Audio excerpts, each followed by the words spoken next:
Bojnický zámok je jedným z najstarších a najvýznamnejších slovenských hradov.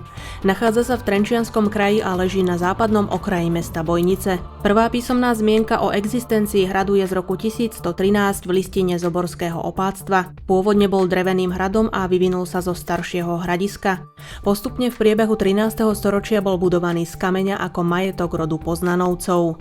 Koncom 13. storočia sa Bojníc zmocnil uhorský veľmož Matúš Čák Trenčiansky, po ňom sa na pozícii majiteľa hradu vystriedalo niekoľko šľachtických rodov. Interiér zámku ukrýva množstvo umelecko-historických exponátov, ktoré zhromaždil najmä posledný majiteľ zámku gróf Ján František Pálffy.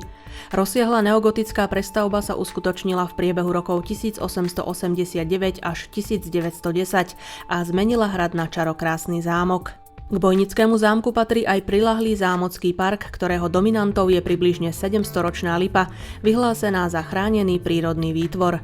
Súčasťou zámockého parku je aj zoologická záhrada. V 50. rokoch bola objavená pod zámkom prírodná travertínová jaskyňa s priemerom 22 metrov a výškou 6 metrov, ktorá bola verejnosti prvýkrát sprístupnená v roku 1967. Okrem zámockých expozícií čakajú každoročne na návštevníkov Bojnického zámku aj ďalšie atrakcie a prekvapenia.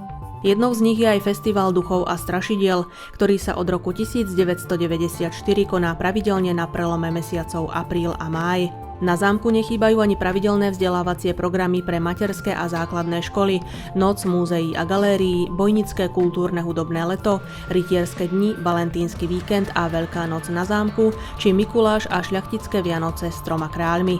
Od roku 1950 je v zámku definitívne umiestnené múzeum, ktoré je dnes súčasťou Slovenského národného múzea.